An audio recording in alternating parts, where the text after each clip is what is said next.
Okay. Temperance, Major Arcana, the Ace of Rods, the Seven of Swords, the Lovers. That's the first time that's come out for the whole of the month, and in fact your guys is the last reading of the month. And your fifth overall energy card is the Nine of Cups. Well, I have to say this is very nice. This is known as the wish card, the Nine of Cups, and most people would love to see this in their reading. And the fact that you've got this as the overall energy tells us that January or February for you guys, just coming out of your birthday energies, could well be very favourable. And if you've set any intentions in place during the time of your birthday, it feels like the universe is allowing some of that to come through, because you also have an ace in here as well. You've got this beautiful Lovers card over here. Let's work our way through. So we start the first week roughly with this Temperance. She is sort of an androgynous angel, but we've got this angel light, this celestial stone in here. So there's definitely angelic helpers around you. Some of you may find support from the angelic world or the higher vibration energy fields. You could perhaps ask for support or strength, or harnessing of your intentions to come through for you from this energy source. It's very much too about spirituality, awakening, because she's kind of coming down from the heavens, and she's balancing herself on the precipice of earth and water as well. It is about balance, so there's a degree of balancing your psyche and your physicality and your emotional, and twining them all in together to get the flow of life moving. And it does feel like this flow is going to sort of take place. The fact that she pours water from one cup to another talks to us about the balance required, and I think of balance too in diet and things that you take on board in your body, so fluids as well, and any drugs or alcohol, that type of stuff. But we definitely see her as highly spiritually intertwined. So there's something at the beginning of your month that kind of really gets deep with you and sets alight something which is part of who you are and the journey you're going on.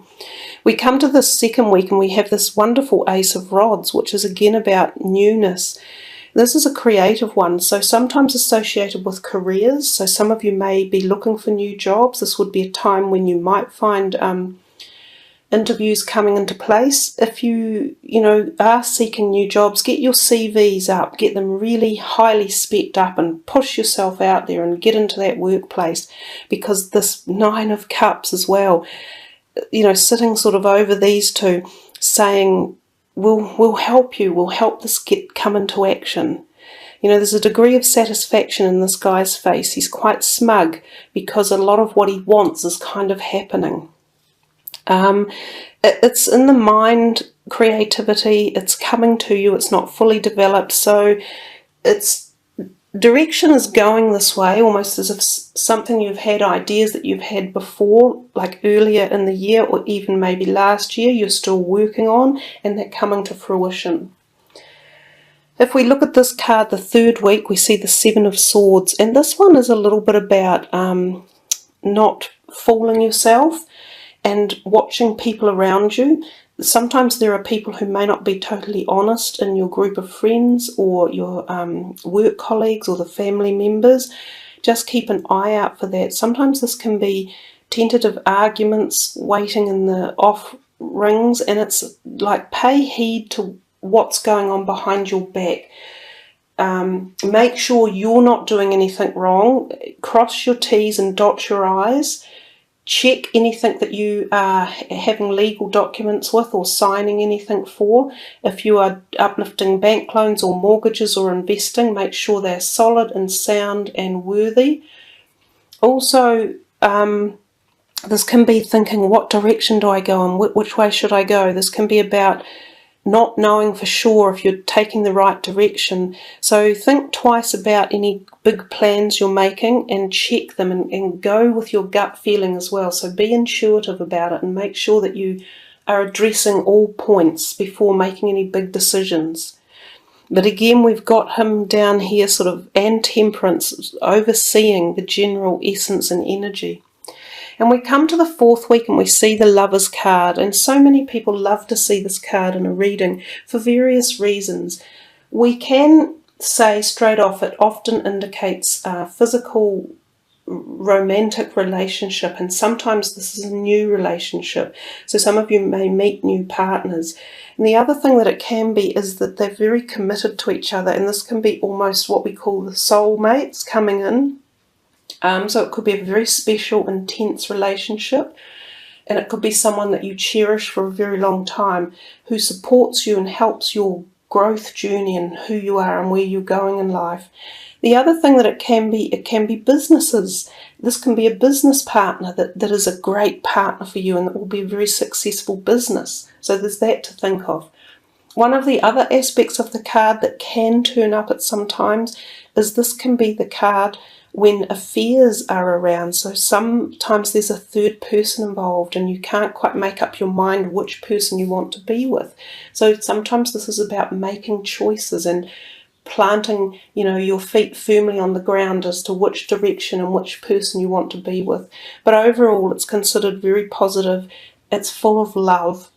And it can be physical love and romance as well. Another thing, it's a card of fertility.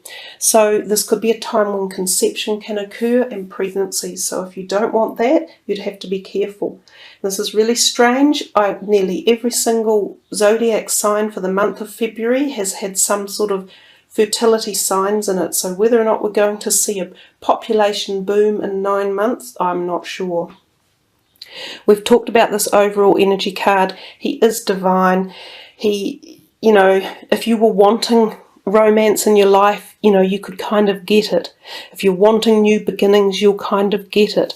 If you're wanting spirituality, you'll be involved in it. So plenty of options here for you guys. It's a lovely reading for the beginning of your year because you've just had your birthday. So absolutely super. Let's put these away and do your final card, which is a chakra card, and see what final message the universe has got for you guys for February, for Capricorns. What last message are we going to pass along to them? Grounding, nature, presence, practicality and stability. And this is so much you. This is Capricorn. That comes to you from the base chakra, and that's your energy, grounded to earth.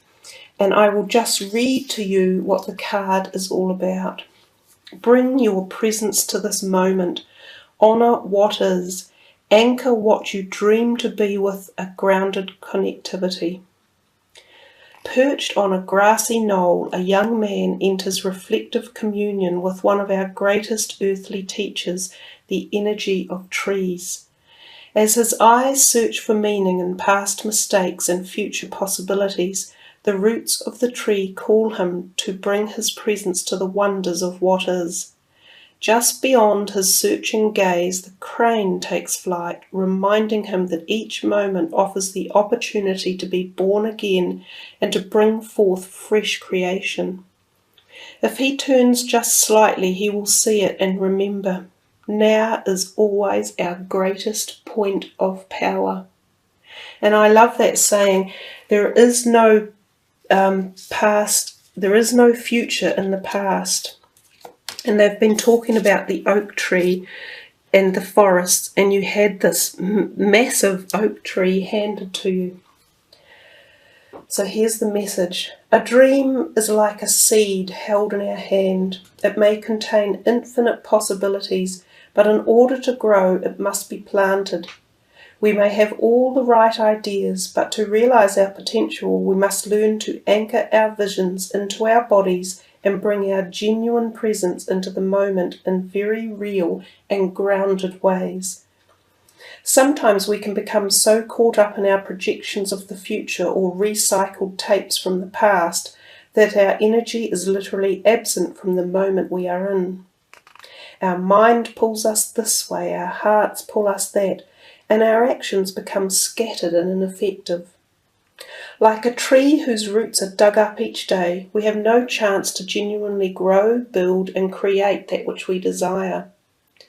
This card is an invitation to begin experiencing the energy of grounding by bringing our presence to the moment in the simplest ways. To start with, take time to be in nature, to walk barefoot on the grass. You had so much of this, barefoot on the grass, you had nature all around, quite connected, guys. Stomp your feet and bring the energy down from your busy mind into your body. Notice what each of your senses experiences in each moment. Feel your feet grounded down and genuinely connect with the pulse of Mother Earth.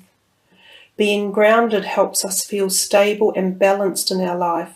It infuses our movements with a quiet strength and enables us to anchor our visions into physical form with practical, reliable action. So Capricornian. So before you go sprinting down the path of far-off dreams, take time to be truly present with what is right here and now.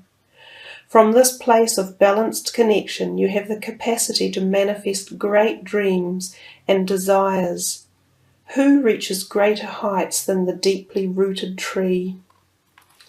There you are, Capricorn, a beautiful reading for you to start your February and the first month of your year ahead.